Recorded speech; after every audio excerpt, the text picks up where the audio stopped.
Palata Yüzüşün bugünkü qonağı ümumi və estetik cərrah doktor Günəş Pireyevadır. Xoş gördük Günəş xanım. Necəsiz? Salam, xoş gördük. Doktor, əməliyyata qərar vermədən öncə nəyə diqqət etməliyik? Nəyə fikir verməliyik? Sizlə nəyi məsləhətləşmək lazımdır? Düşünürəm ki, həm pasientin nəzərə alacağı, həm də bizim nəzərə alacağımız çox şeylər var. Estetik əməliyyatlardan öncə ən vacib məqam pasientlə uzun bir vaxt bunun müzakirəsini aparmaqdır. Yəni artıq əməliyyatdan sonra bəzi şeylər çox gec ola bilir. Həm də psixoloji olaraq hazırlamaq lazımdır. Psixoloji olaraq bəli, hazırlamaq lazımdır. Çünki pasientlərin əməliyyatdan, estetik əməliyyatlardan gözləntiləri çox fərqlidir. Yəni bəziləri düşünürlər ki, bu bir möcüzədir. Bəziləri düşünür ki, bu ömürlükdür. Yəni ömürlük bir şey varmı bu estetik əməliyyatlarda? Qətiyyən belə deyil. Çünki biz estetik əməliyyat vaxtı yaşlanmanın xanıma, pasientimizə verdiyi hansısa bir dəyişikliyi aradan qaldırırıq həmin əməliyyatda. Amma bəzən xanımlar bilmirlər ki, bu qocalma prosesini ləngitmir. Yəni heç bir estetik əməliyyat qocalma prosesini ləngidə bilməz. Bu qocalma prosesi hər dəqiqə, hər gün insan yaşadıkca, zaman keçdikcə baş verən bir prosesdir və bunu qabağını heç bir əməliyyatla almaq mümkün deyil. Yəni dəri də, əzələ kütləsi də hər gün buna məruz qalır. Ətraf mühitin təsirlərinə, yaşa, zamana. Ona görə biz yaşlanmanın ortaya qoyduğunu aradan qaldırırıq əməliyyat stolunda. Amma zamanı durdura bilmirik. Estetik əməliyyat insan psixologiyasına nə dərəcədə təsir edir? Ümumiyyətlə, mən həmişə düşünürəm ki, bu əməliyyatlara namizəd xanımları, hansı xanımlar daha çox namizəddir düşünəndə, psixoloji vəziyyəti və fiziki sağlamlığı və psixoloji sağlamlığı yerində olan xanımlar bu əməliyyatlara namizədlərdir. Yəni, bəzən olur ki, xanımın doğrudan da xarici görünüşündə doğrudan da böyük bir qüsur var və o bunun həyat keyfiyyətini aşağı salır. Buna bağlı psixoloji durumunda biraz gərginliklər var. Əlbəttə ki, hər hansısa bir uğurlu əməliyyatdan sonra biz orada dəyişilmiş bir psixoloji durum görə bilərik. Ancaq estetik əməliyyatları psixoloji durumunda problem olan xanımların bir müalicəsi kimi hesab etmirəm. Yəni, bəzən olur ki, xanım gəlir, biz xanımla görüşürük. Mən görürəm ki, ortada olan kiçik bir qüsuru o çox öz gözündə böyüdür. Bu, onun psixoloji vəziyyətinə bağlıdır. Yəni, ona bəzən də hər hansısa bir kosmetoloji müdaxilə də etsək, aradan qalxıza bilər. Amma o bunu öz gözündə böyüdür, hesab edir ki, ona saatlarca çəkən əməliyyatlar lazımdır. Bu qüsur onu çox xarici görünüşünü korlayır, pis bir görüntü verir. O an biz bilirik ki, bu əməliyyatdan sonra da xanımın psixoloji durumunda o qədər də dəyişiklik olmayacaq. Çünki o çox kiçik bir şeyi böyüdür öz gözündə. Estetik cərrah hansı xüsusiyyətə malik olmalı? Bax, burada psixoloji durumdan danışdınız. Mənə elə gəlir ki, bir növdə psixoloq olmalıdır. Elə deyilmi? Ümumiyyətlə, estetik cərrah, estetika sözü həssaslıq sözündəndir, hiss etmək sözündəndir. Estetik cərrahiyyə ilə məşğul olan cərrah xəstəni duymalıdır, onu hiss etməlidir. Nəinki onun toxunduqda toxumalarını, dərisini, dərinin keyfiyyətini, bu artıq əməliyyat stolunda baş verən bir şeydir. Amma əməliyyatdan öncə xəstənin ruhunu anlamalıdır. Xəstənin əməliyyatdan gözləntilərini bilməlidir. İnsanlar elə düşünür ki, siz toxunanda, estetik cərrah toxunanda bu 100% olmalıdır. Amma təbii ki, sizdə də risklər və fəsadlar qaçılmazdır. 100% deyə bilməzsiniz ki, bu əməliyyat 100% uğurlu alınacaq. Ola da bilər ki, hansısa bir fəsad ola bilər, hansısa bir nöqsan ola bilər. Bəli, ümumiyyətlə, bütün cərrahi əməliyyatlarda əməliyyatdan sonra baş verən fəsadlar qaçılmazdır. Yəni, ola bilir ki, hansısa əməliyyatın gözləmədiyimiz bir fəsadı üzə çıxır. Bunun həm pasiyent, həm cərrah tərəfli hissələri var. Əməliyyata, yəni alacağımız pasiyentin real gözləntiləri olduğunu bilməliyik. Yəni xanıma, pasiyentə demək lazımdır ki, o bizdən həm real görüntünü, eyni zamanda da bəzən xanımlar bizə müraciət edirlər, əllərində hər hansısa bir şəkillə. Çox olur. Çox olur. Ən çox hansı məşhur şəklini gətiriblər? Deyim orasını. Deyim. Mən Aygün Kazımovanın tez-tez qızların adından işdirəm. Onu kim istəyirik? Hə. Məsəl üçün özü deyəndə ki, yox, bu əməliyyat sayı çoxdur. Tutaq ki, məsəl üçün xanım gəlir, deyir ki, bir də baxırsan bir əməliyyatdan 5 dənə əməliyyat istəyir də, bir əməliyyat vaxtı. Çətini ona deyincədir ki, çoxdur. Deyir ki, Aygün Kazımova hər gün edir o əməliyyatı. Necə olur? Bəs o keçən dəfə bu cür idi. Bu mən çox rastlaşdığım işlərdən biridir. Hər kəs Aygün Kazımovaya oxşamaq istəyir. Yəni onu deyəm. Bizim xalq artistimiz çox cəsarətli bir xanımdır. Təbii ki, öz üzərində də işləyir. Bəs abdominopplastikadan sonra bərpa dövrü üçün nə qədər gözləmək lazımdır? Və əsas qaydalar. İnsanlar var ki, bu əməliyyatı edir və o qaydaları bilmir, yaddan çıxardır. Necə istəyir, elə də bədəni ilə rəftar edir və fəsadlar da ki, çox böyüyür. Mən həmişə abdominoplastika icra elədiyimiz xanımlara həmişə əməliyyatdan sonra bir söz deyirəm. İlk bir həftəni bizə qulaq assa, bir həftəni daha ciddi yanaşsa, bir həftəni. İlk bir həftəni, bu bir həftə dediyim ona görədir ki, o onun gözündə az görsənsin və çox diqqətli olsun. İlk bir həftəni çox məsuliyyətli olan xanımlar sonra 2-3 ay qazanmış olurlar. Rahat 2-3 ay qazanmış olurlar. Ancaq tutaq ki, əməliyyatdan bir gün, 2 gün sonra verilən qaydalara əməl etməyən xanımlar, inanın ki, əməliyyatdan sonraki 3 ayı da əziyyət çəkəcək vəziyyətə gətirib çıxardırlar özlərini. Çünki abdominoplastika bir gərmə əməliyyatıdır, qarın gərmə əməliyyatıdır və bizim qoyduğumuz estetik tikişlər, onlar çox incə tikişlərdir. Əgər hansısa bir aşırı gərmə baş verərsə, bu tikişlərdə ikincili sağalma başlaya bilir. Yaranın ikinci sağalma periodu uzun çəkir. Yəni, haradasa bir ay yarımdan, 2, bəzən olur ki, 3 aya qədər ikincili sağalma dövrü bitmiş olur. Buna görə ilkin bir həftə, 10 gün müddətində daha ciddi yanaşması sonraki günlərin daha asan keçməsidir.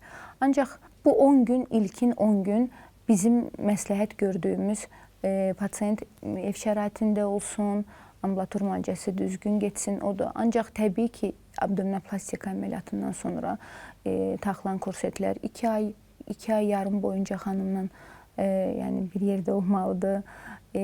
Bu yara izlərinə qulluq, bunların hamısı şərtdir ki, pasiyent əməliyyatdan sonraki nəticədən razı qalsın. Məmnun qalsın.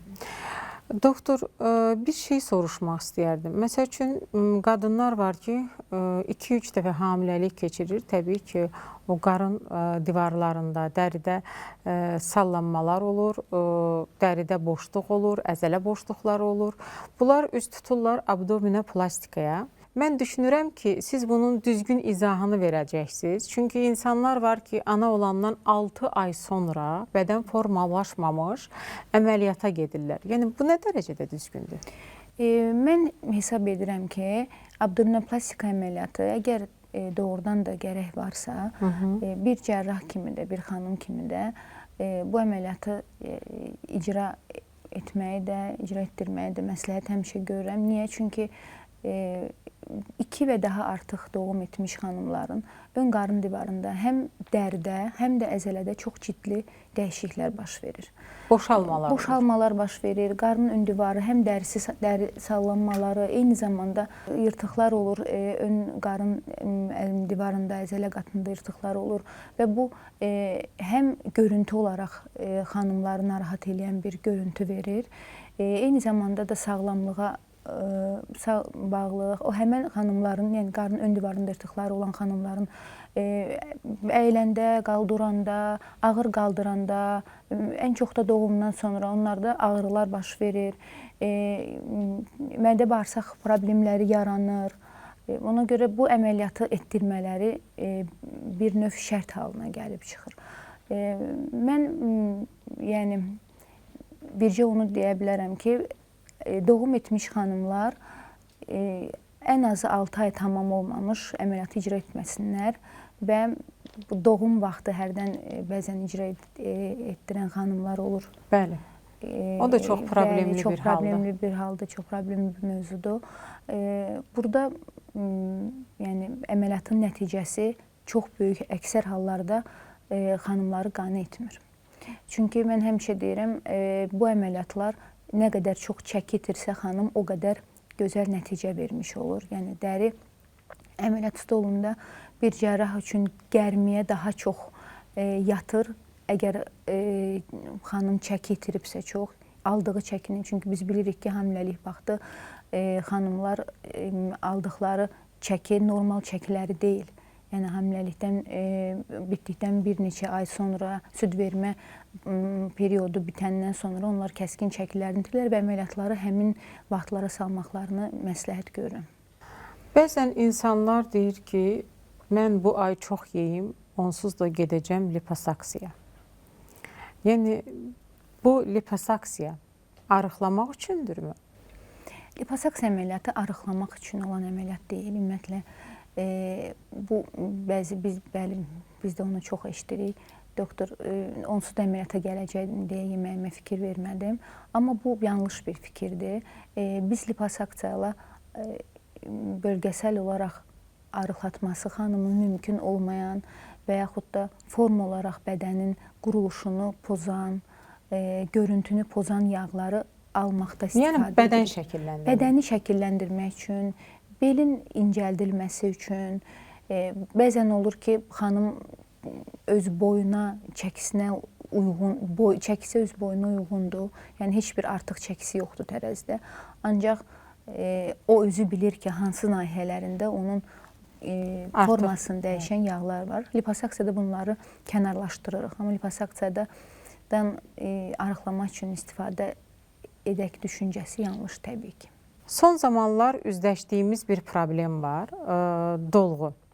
Yəni dolğu etdirirlər və bunun problemini təbii ki, insanlar yaşayır.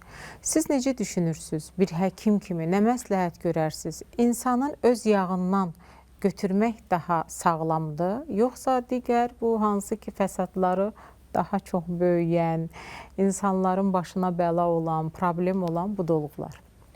Təbii ki, mən bir cərrah kimi tərəfdarıyam insanın öz yağ toxumasından istifadə etməyi və bunu lipofilling dediyimiz əməliyyatdan söhbət gedir.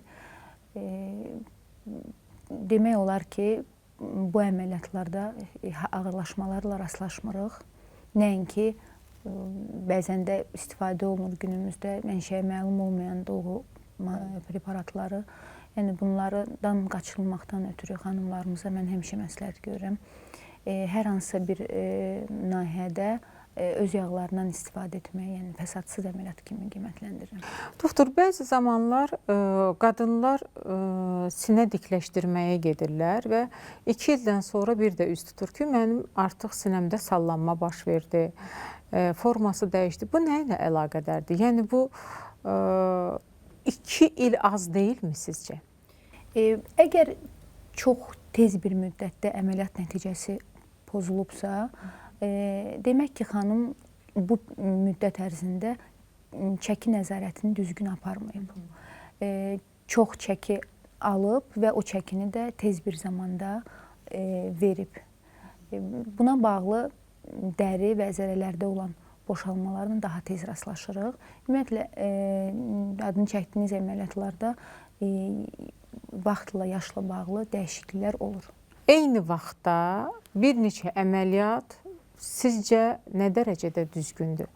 Yəni, mən düşünürəm ki, bir neçə əməliyyat olanda xəstə biraz da ağır olmurmu? Sizin üçün Yəni asandımı bu, xəstə üçün çətindirmi? Bunun bir izahını verərdi. Çünki son zamanlar insanlar deyir, mən bir neçə əməliyyata gedirəm.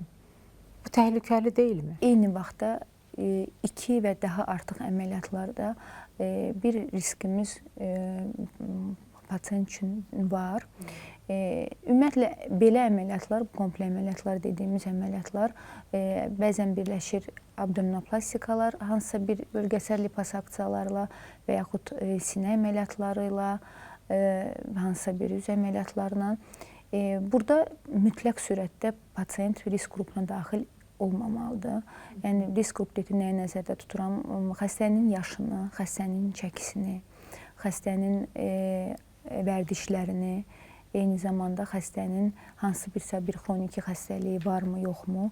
Bunları nəzərə alaraqdan əməliyyat öncəsi bütün müayinələrdə heç bir problemlə qarşılaşmırıqsa, damar problemlərinin qarşılaşmırıqsa, aşağı ətraf damar problemləri ilə komple əməliyyatlar icra edə bilirik. Mən düşünürəm ki, bu əməliyyatın sayı 2-ni keçməməlidir. Doktor, sinə əməliyyatı və doğum mövzusu. Sinə əməliyyatından sonra qadın ana olur və ondan sonra süd verməyi düzgündür ya düzgün deyil? Siz nəzərdə tutursunuzsa ki, sinə əməliyyatlarında sinənin implantlarla böyüdülməsi, bunun xanımların süd verməsinə bir maneçiliyi olmur. Çünki əksər hallarda istifadə etdiyimiz implantları əzələ altına yerləşdiririk. Ona görə də vəz toxumasına, süd vəzni vəz toxumasına əlaqəmiz olmur. Həmən xanımlar bir neçə müddət sonra uşaq dünyaya gətirib süd vermə qabiliyyətinə malik olurlar.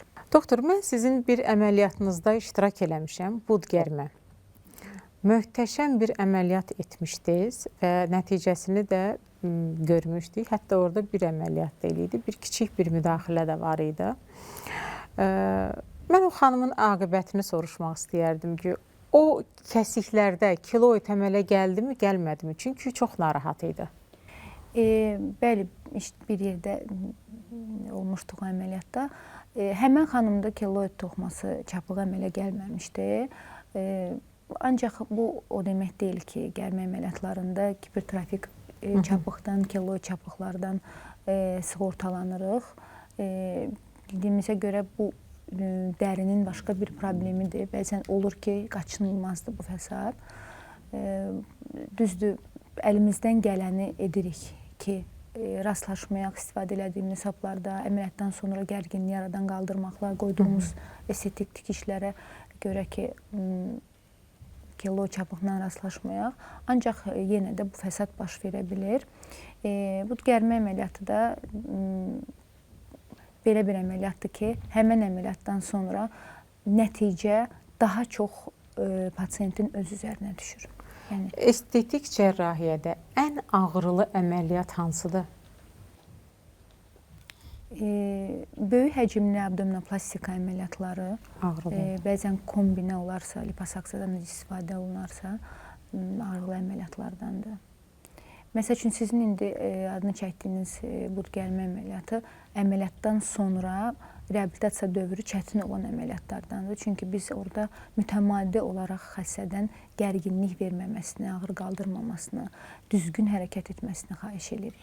Doktor, heç olubmu ki, əməliyyatdan imtina edəsiniz? Bu hansı hallar olur? Olub ki, əməliyyatdan imtina eləmişik. Verilişimizin əvvəlində də olsa bu haqda dedim. Əgər pasiyentin əməliyyatdan gözləntisi real bir şey deyilsə, bu əməliyyatdan imtina eləməyimiz məncə şərtdir. Çünki biz o əməliyyat etməklə ona heç bir yaxşılıq etmiş olmayacaq. Həmin pasiyent yenə də öz istədiyinə çatmadığı müddət boyu psixoloji durumunun yerində olmayacaq. Belə bir səbəb var. Bir də əlbəttə ki, fiziki müayinələr, laborator müayinələr əgər bizə o əməliyyat etməyə icazə vermirsə, məcbur xəstədən imtina edirik. Siz bir qadın kimi, bir cərrah kimi nə düşünürsünüz? Əməliyyatlar təbii olmalıdır, yoxsa əndazədən çıxılmalıdır? Mən əlbəttə ki, bir cərrah kimi də, bir xanım kimi də Pasientlərim də bunu təsdiqləyə bilər. Yəni təbii görünüşü qorumaq şərti ilə əməliyyatların icra etməsinin tərəfdarıyam. Bir də bir nüans var, istərdim ora toxunaq. Mədə kiçiltmədən sonra qadınlarda bədən sanki tökülür, dəri çox boşalır, əzələ boşluğu çox olur. Bu cür hallarla çoxmu rastlaşırsınız? Və nə məsləhət görərdiniz bu xanımlara? Bəli, bu əməliyyatlar, bariatrik əməliyyatlardan sonraki estetik əməliyyatlar bugün çox istifadə olunan əməliyyatlardır. Və bu əməliyyatlar ki, xanımların orada çəkisi 100, 120, 130 kilonun üstündə olaraqdan bu əməliyyatlara girirlər, mədə kiçiltmə əməliyyatlarına və tez bir vaxtda çəkini sürətli verirlər. Əgər çəkisi çox olan pasiyent yavaş-yavaş arıqlayırsa, orada dəri özünü bərpa etməyi bacarır. Ona görə sallanması daha az ola bilir. Ancaq mədə kiçiltmə əməliyyatdan sonraki arıqlamalar sürətli arıqlamalar sayılır deyə dərinin bərpası biraz çətin olur. Həm də əvvəldən dərinin sahəsi çox genişlənmiş olur deyə o dərilər yığıla bilmir və onlar sonda mütləq sürətdə cərrahlara, estetik əməliyyatlar icra edən cərrahlara müraciət edirlər. Mən bir şey məsləhət görmək istəyirəm ki, bu əməliyyatlar arasından bəlli bir vaxt keçməlidir. Mədə kiçiltmə əməliyyatı ilə estetik əməliyyatın arasında ən azı 1 ilin, 1 il 6 ayın üstündə vaxt keçməyini məsləhət görürəm. Çünki bizim əməliyyatlardan sonra da reabilitasiya müddəti çox çətin olur həmin xanımlar üçün. Çünki onlarda da komple əməliyyatlara məcbur oluruq. Eyni anda hansısa əməliyyatları birləşdiririk. Ola bilər ki, bu qol və bud gərmə olsun, ola bilər bu qarın gərmə olsun, sinə əməliyyatı onların hansındansa bir yerdə olsun. Yəni bunlar həcmli əməliyyatlardır, vaxtı uzun əməliyyatlardır. Bədən özünü bərpa edəndən sonra ikinci əməliyyata girməsi şərtdir. Doktor, əməliyyatlardan sonra insanlar var ki, idmansız qala bilmir. Neçə ay sonra idman etmək olar? Bu baxır xanım hansı əməliyyatı, xanımda hansı əməliyyat icra olunub. Əgər burada hansısa bir gərmə əməliyyatıdırsa, qol gərmə, bud gərmə, qarın gərmə, təbii ki, ən azı 6 ay tamam olmalıdır ki, xanım idman zalına dönsün. Və bəzi bədən şəkilləndirmə əməliyyatlarında, daha kiçik əməliyyatlarda idmanla məşğul olmağa daha tez başlaya bilirlər. Bəzən insanlar əməliyyat etdirir, təbii ki, orada çapıq əmələ gəlir, kiloid dediyimiz və təkrar müraciət edirlər. Bu uğurlu alınırmı sizdə? Əksər hallarda uğurlu alınır. Çünki orada əgər çapıq əmələ gəlibsə, biz çapığın xüsusiyyətinə baxanda bilirik ki, bu gərginliyə bağlı yox, dərinin xüsusiyyətinə bağlı əmələ gələn çapıqdır. Orada əməliyyatla yanaşı başqa prosedurlarda bir yerdə icra edirik ki, xanım eyni problemlə ikinci dəfə üzləşməsin. Başqa prosedurlar demiş. Baxın, insanlar var ki, əməliyyat etdirir, üstündən bir ay keçən kimi deyir ki, mənim tikişim yox olmalıdır. Lazerə gedir, müəyyən prosedurlar var, ora gedir və bəzən xeyri olur, bəzən də daha da pisləşir, əksinə. Nə məsləhət görərdiniz? Bəli, onun vaxtını düzgün ayarlamamaqdan irəli gəlir. Ümumiyyətlə, estetik tikişlər xarici mühitin təsirlərinə çox həssasdırlar. İstər günəş şüası olsun, istər hansısa bir prosedurlar olsun. Yəni, tutaq ki, əməliyyatdan cəmi bir ay keçib, pasiyent artıq dərdə olan çapıqdan narahatdır və bütün prosedurları özünə icra elətdirir. Təbii ki, bu daha pis nəticə əldə edəcək. Nəinki. Məncə bir 3 ay, 4 ay yaddan çıxartmalıdır. 3 ay, 4 ay unudulmalıdır ki, yara yeri haqqında, yara ilə məşğul olmaq. Bir gözəl xanım kimi, gözəl peşəkar həkim kimi, cərrah kimi xanımlara nə məsləhət görərdiniz? Mən həmişə xanımlara, gündəlik görüşdüyümüz xanımlara da deyirəm ki, estetik əməliyyatları ehtiyac, ümumiyyətlə öz fikrimi bu haqda demək istəyirəm. Mən bu əməliyyatlardan yaşın verdiyi dəyişikliyi yaradan qaldırmaqdan ötürü istifadə olunmasını məsləhət görürəm. Nəinki hansısa gözəl olan görünüşü dəyişib başqa cür etmək.